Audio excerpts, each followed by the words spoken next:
Hello, everybody, and welcome to Inside the Champions Paddock. I'm your host, Stinky One, and I'm here with Broken Hypocrite, Ryan Miller. Hey, everybody.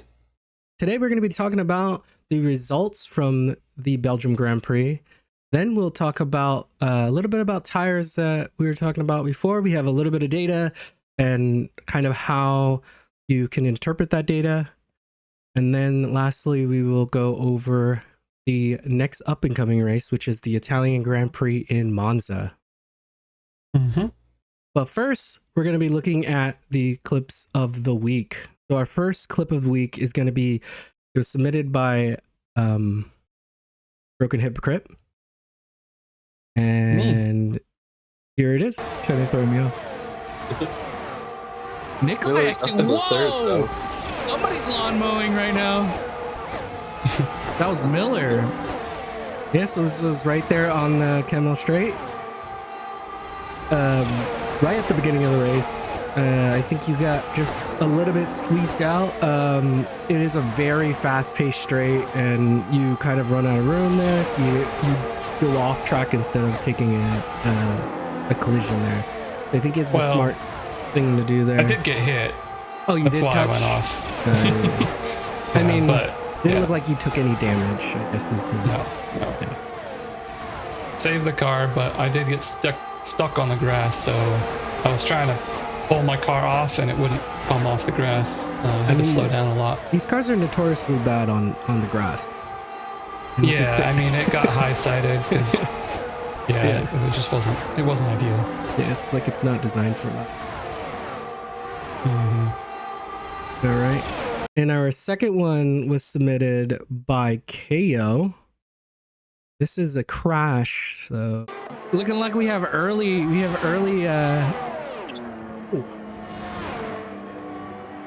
just switched to that right at the correct time, and a huge crash with Anders and Nikolai. I actually didn't process what actually happened there. Oh boys. Yeah, that one happened so quickly. As a commentator, I saw it. It was just like, that didn't happen, right? You're like, it just happened. It was, I mean, that's a really bad corner to try to go through, but people have done it. It's just very high risk, as you can see there. Yeah, that was Anders taking a risk. He was gonna have DRS, and if you could get the pass off before the DRS activation, he'd have even bigger lead going into the corner. So it was a high risk, and unfortunately it didn't pay off, because once Nikolai got to the top of that hill there, his back end lost some grip, and he just went straight into him. So yeah, it's the change. Unfortunate, but that's why I never go through there 2x2 if I can help it. It's the downforce change as you crest the top of it. You like lose a little bit of downforce because of it. Yeah, it was a huge crash. It caused a safety car and changed the race a little bit, with a lot of drivers after that benefiting from that. Yep. But from that, we do have William winning again. So he wins his third straight Grand Prix of the season. It's similar to what happened last season, so I'm curious to see what happens going into the rest of it, if he's able to keep that up, or or if somebody can challenge him. It does seem like there's a few drivers that can challenge him. He hasn't had the easiest time in certain parts of the races, but I mean, he's been solid when it comes to qualifying right now. So that's true. And because of that, he puts himself in the front. He gets the win again.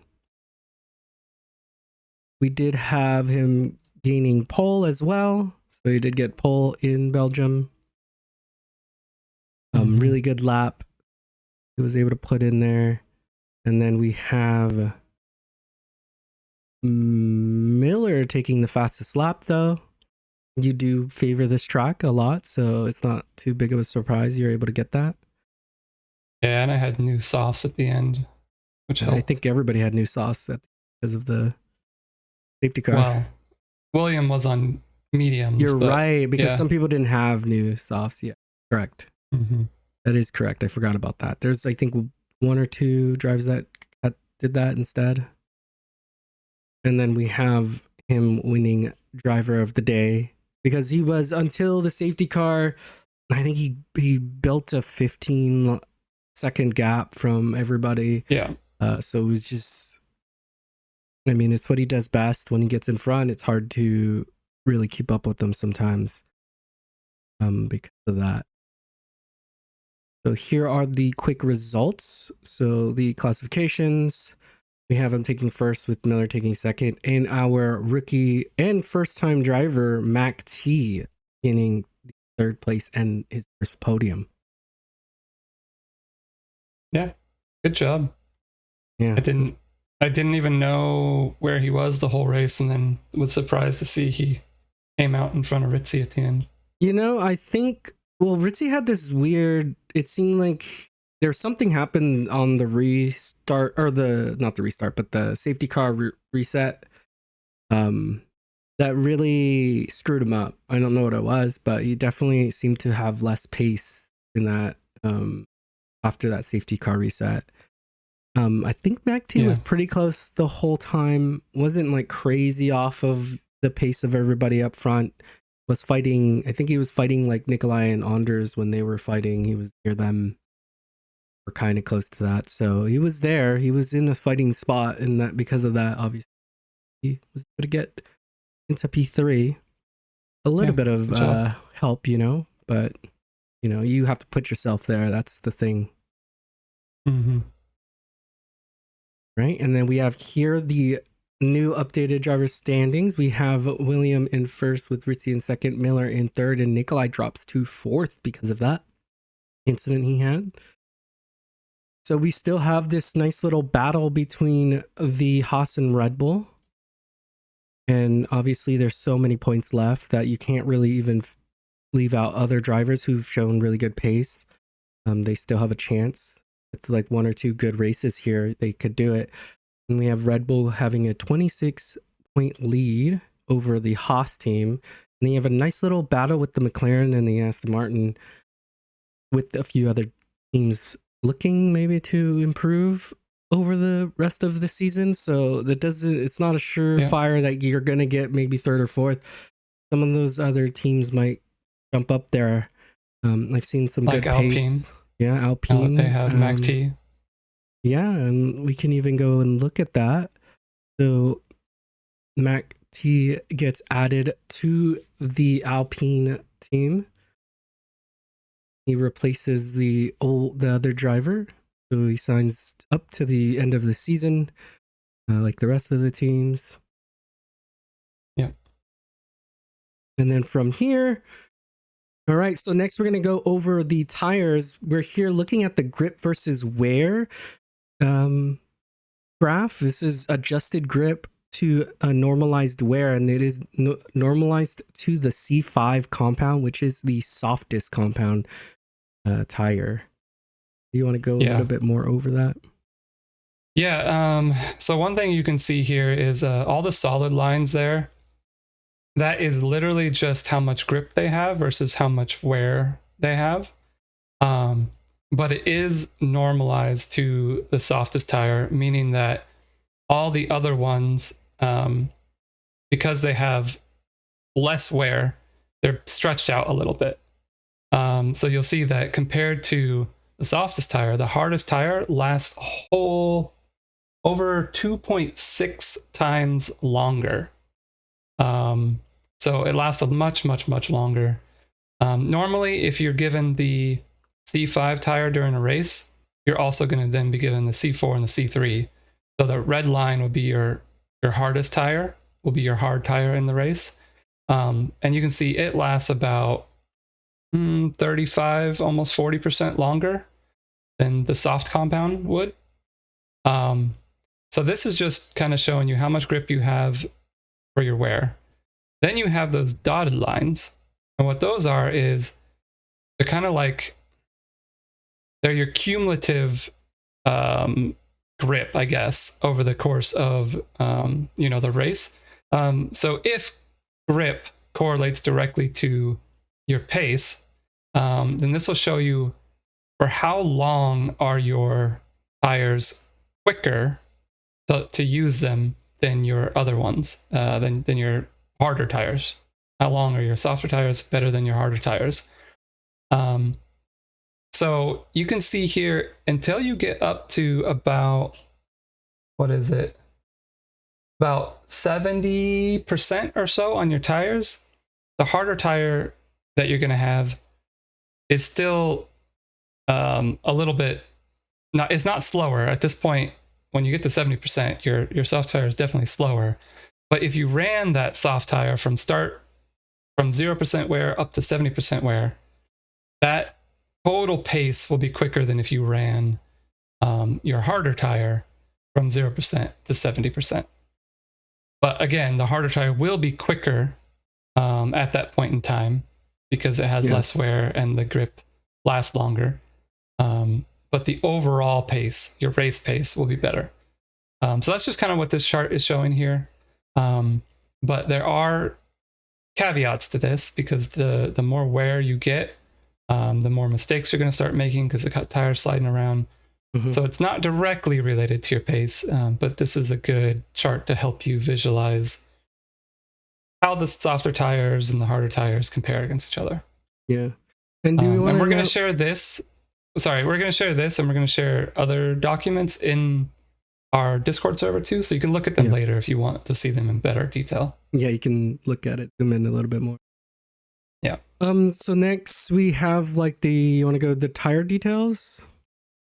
Yeah, tire details. Yeah, chart. So we have the tire details. So this is very important because that other chart doesn't really matter if you're adjusting it yourself by, as you can see, ideal temps and things like that. So yeah. So here, what you'll see with the tires, the C0 through the C5, and then the inters and the wet. I give you here the ideal temperature, internal temperature, so the internal temp of the tire, and then the ideal carcass temperature. Now, when you're racing and you have your MFD showing you the temperatures, what you're actually seeing is whatever the highest temperature is. So that ends up being your internal temperature most of the time. But then your carcass temperature takes over when you're in the middle of corners and things, when there's a lot of energy going through the tire. The carcass heats up first. And so that spikes a little bit. And then when it levels back off, because you're like on a straightaway or something, that carcass temperature drops way down, and then the internal temperature is now higher. So you're actually seeing both temperatures, but you're only seeing the highest temperature from either or. But this carcass temperature, the ideal range, is kind of what you want to look at when you're doing your setup. When you're like making your setup and you're deciding what pressure you're going to use and everything, this is the temperature you're trying to meet. And really you want to stay just above the minimum ideal carcass temperature. And then make sure you're never going over the max. The reason for that is if you go over the max, you'll see over here further to the right, we have blister temperature. If your carcass temperature surpasses the blister temperature, you will start accruing blisters with the blister rate here. So you'll see that the harder tire has a blister rate of 0.09, where the softest tire 0.14, which is quite a bit more. So the softer tire is going to blister quicker than the harder tire, which kind of makes sense. You'll also see that the blister temperature is lower for the harder tire and higher for the, lower for the softer tire, higher for the harder tire, which again kind of makes sense. So another thing about blisters is blisters don't go away. So if you start accruing blisters, if they start, developing because you were over that blister temperature for a while, the blisters continue to build on the tire and they don't ever go away until you get rid of that tire. And what blisters do is they decrease the amount of grip you have. And they also make it easier for your tire to heat up again. So you definitely want to make sure you never go over this blister temperature if possible. There might be certain corners at certain tracks where no matter how low you put the temperatures and how well you get the setup, you will go over that blister temperature like momentarily through a corner. It's just going to happen. And when that happens, you're going to build a little bit of blisters, and you're going to keep building blisters over time. So that's why some tracks you'll notice like these tires don't last as long as they do on other tracks. And it's because you're building up blisters and you don't really know it. But it's just happening slowly over time. And then you'll also see the wear rates here. So the really soft tire, it definitely, it's over twice the wear rate of the hardest compound.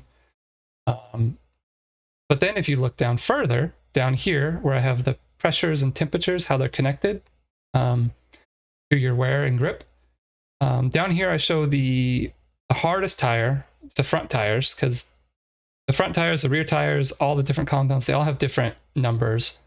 But what you'll see is based on your pressures, you have different energy rates and you have different wear rates.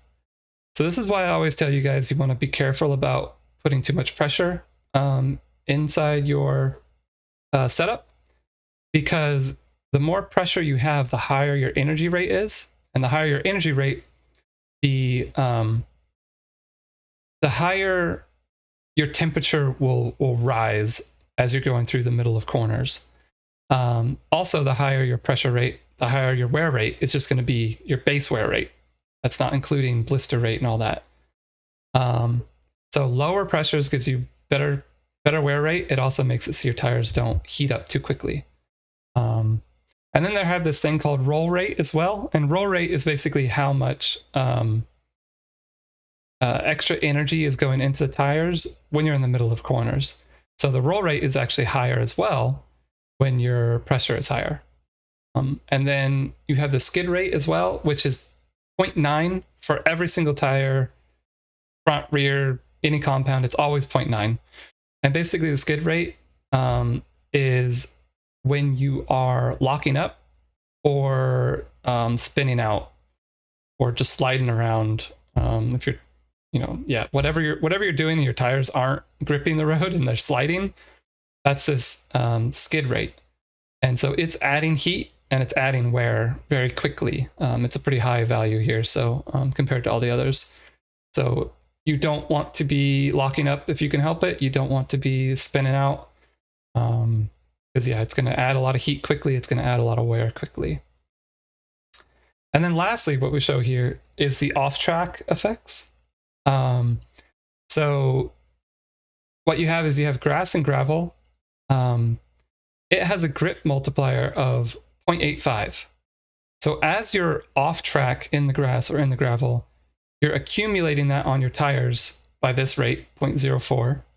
And then once you get off of that and you get back on the track, it starts to release that by 0.0025. So much lower release rate than accretion rate, meaning that it takes longer for the negative grip effects to leave your tire than it does to accumulate on your tire. So it's a pretty big grip loss. 85% is all the grip you're going to have. So you definitely want to avoid touching the grass or going off into the gravel. And then same with marbles here. So this number was actually increased a lot over last year. So now tire marbles on the track, they affect your grip more than they did in previous games. They also accumulate quicker and don't leave the tire as quickly. So these marbles are basically, you can see them if you go into like practice and you drive around slowly, drive around the edge of the track. You'll see them on the track, just these black dots all over the track. You'll also see them accumulate on your tire when you drive over them. So you want to try to avoid these, especially during qualifying and then during the race as well. If you go offline or if you go off all the way to the edge of the track, you're going to accumulate those marbles on your tires. The only place you're not going to see them when you're at the edge of the track is in a corner at the very edge of the track, that is the racing line. And so marbles aren't there. But if you move over to the edge of the track before the corner starts, there are marbles there and you're going to be picking them up. And then once you start turning, those marbles are still on your car and they're going to affect your grip a little bit. So that's why you're always kind of sitting on the racing line a little bit away from the edge of the track. And then you go to the edge of the track where the corner starts and then turn in there. That way you're not picking up those marbles. These marbles don't exist in time trial, just like heat and tire wear don't exist in time trial, but they do exist in all of the sessions, practice, qualifying, race, they're all there. And it's always the same, it never changes. So once you learn where they are, you can avoid them pretty easily. But that's something to keep in mind. I think one thing that was a lot. One thing too, but yeah, go ahead. Is because he was talking about trying to be closer to the minimum, and that's because the going below the minimum only removes grip. It doesn't affect like wear and things like that. So that's why it's better to be closer to the minimum because you'll only lose a little bit of grip if you go under it. Where, like you said, the max one, there's a bunch of downsides over it. Yeah. And even if you're under the minimum temperature or you're over the maximum temperature, the amount of grip you lose isn't significant. But what is significant is if you do go over the max and you get into that blistering range, that's when it really starts to affect you because the wear goes up. And blisters too, they make it so that your car it understeers a lot. And then once you start understeering, it just compounds more and more and more, and it gets worse and worse. So always try to be near that ideal carcass temperature, the minimum one. That's where you want the tires to be sitting. Okay. So, all right. We should look at the tire. Let's look at Motec graph. Well, let's look at the tire and track first, and then we'll go to that as the last one, right? Yeah. So we can look at that. So here's all the compounds for each of the tracks. We will have it in our Discord so you can see it. Most of the tracks having, it's like 1, 2, and 3s and stuff like that. But there are a few that have I think it's only one now, right? That has a weird one. It's just Portugal. Portugal has the weird thing where it skips the C1. It goes from the hardest tire. It's the only track on the calendar that uses the absolute hardest tire as well. And then it skips the hard tire to go to the C2 and then the C3. And actually, if you look back at that chart later, you don't look at it now, but if you look back at that chart later, you'll see that there's not actually much benefit running the C0. So in Portugal, I expect everybody to run the C2 and the C3, which is the medium and the soft. Yeah, and it's because the C0 and the C1, they have like this weird thing where they're like the C0 is really similar close to the C1. But for some reason it's they make this huge gap between C0 and C2. So then it's like, why would you even run that when there's such a huge change in tire type? But then you'll see here in Monza, we're not running the absolute softest tires, but it's in the middle. So you get the C2 for your hard, and then the C3 for your medium, and the C4 for your soft. And that's why I feel like this track we might see all of them similar to like in Belgium, where we had the same thing happen there, because the C4, C3, and C2 are all very good tires. I think the compounds, people kind of gravitate towards certain tires more so than actually like soft, medium, hard. So that's why sometimes drivers are like, oh, why is it like I don't like these softs for some reason, and it's just maybe because it's not the soft you actually like, more of a compound. So this could help you out a lot, figure out which actual compounds you prefer instead of relying on soft, medium, hard. It'll give you a better idea. And then when you look at this chart before you go to a race, you can look at this, see what compounds are there. Then you can go look at that other tire detail image I showed earlier and see what the ideal temperatures are. Make sure you're set up with your pressures, gets you to that minimum tire pressure temperature, and then you're pretty much good to go. So and the wear and grip one will kind of give you an idea of when you should maybe switch and stuff like that, give you a few strategies. Yep. Okay, last image. Sorry, I was dying. All good. All right, the last image here is actually taken from data that I ran when I was doing some practice for Spa. Yep. And the little image of Spa over there on the right is actually showing my front tires, the outer temperature. And you can see as I'm braking and going through corners, the temperature starts to rise pretty quickly. You know, it's all the way down at like 70 degrees, and then all of a sudden it goes all the way up to 100, 105 in some of these areas.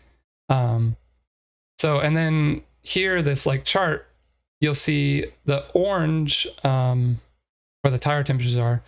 The orange lines are the outer carcass temperature. And then the red line that's very stable is the inner tire temperature. So as you're going through the corners and braking, it's like spiking and then it's going back down, and then it's spiking and it's going back down. So both of these temperatures relate to a grip modifier thing. And both of them you want to be in ideal as much as possible. But it's impossible to have the carcass temperature always be in the ideal. It's only going to jump up into the ideal when you start to brake and when you're cornering. So that's why you can find a benefit from running the right brake balance, is because you're going to actually heat up the front and the rear at the right amount while you're braking, hopefully getting you into that ideal temperature right before you start your turn in, so then you have maximum grip. So another thing you can do once you have access to telemetry and everything is you can literally play with your setup and see how your setup changes all this, and find, you know, maximize your setup to get the ideal temperatures through each corner, through the braking zone. Make sure you have as much grip as possible at all times. But yeah, I'm just showing you this because it does matter. Like all of this data that we're showing you, it does matter if you're trying to get the absolute maximum out of your car. So yeah, there you go. I think that's everything about tires now. We'll touch on all this stuff later too in other videos we're doing when we're talking about driving techniques and stuff, and how that affects these tires, because the tires are what connect you to the road. They're what give you the pace when you're going through all these corners. So that's very, very important. So hopefully this is a little bit helpful. It is a lot of information, so if you have questions, you can ask us in Discord. But we will continue to talk about it over time as well. All right, and with that, we're going to go over next week, which is going to be Monza, the Italian Grand Prix. Yep. So this is a setup I have here. I actually haven't tested this out a whole lot. This is pretty close to what I ran last time we were here. The wings are a little bit different than what I ran, I think. I ran a little bit lower. And it was okay, but the tire wear was a little higher than I wanted. So I increased it a little bit. Most people might want a little bit more rear aero as well. But for either the front or the rear, I don't think you want to go over 10 ticks of downforce. It's just going to be too much, and you're going to be too slow on the straightaways. But you know, anywhere from, I'd say 0 to 7 on the rear wing is fine. The front doesn't matter too much as long as you're not going over 10. I think it's fine. 11 maybe at the most. But yeah, just make sure you get the right balance front and rear to what you like. And the more you can put on with still being quick, the better it will be for your tire wear. And then differential 55 is pretty good for on throttle. While you're driving and qualifying, you might want to go up to 60 for a lot of these corners, just to get a little bit more pace out of the exit. But during the race, I think hitting it down to 55 for pretty much the whole race is fine. Maybe 60 for Parabolica. But yeah, play with that, see how it works for you.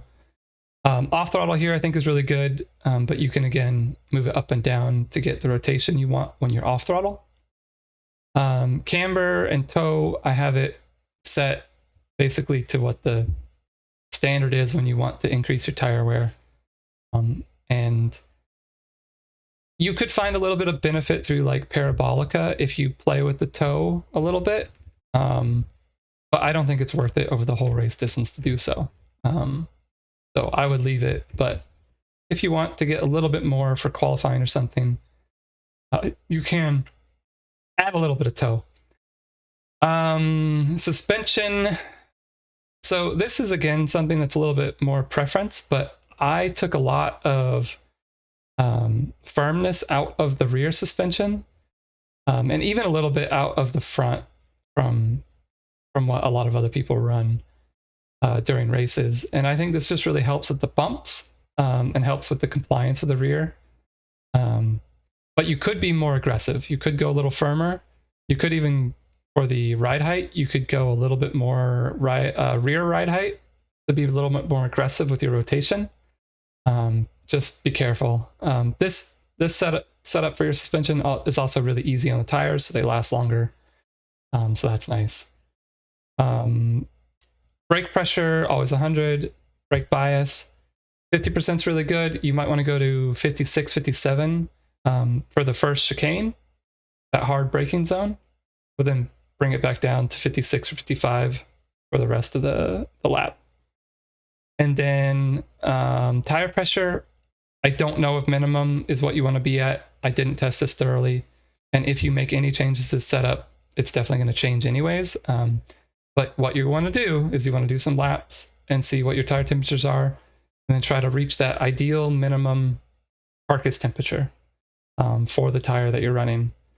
And try it with the 2 different tire compounds you're planning on using, and balance it there and try to get as close as you can to that minimum while being over that minimum just a little bit. And that should be it for the setup.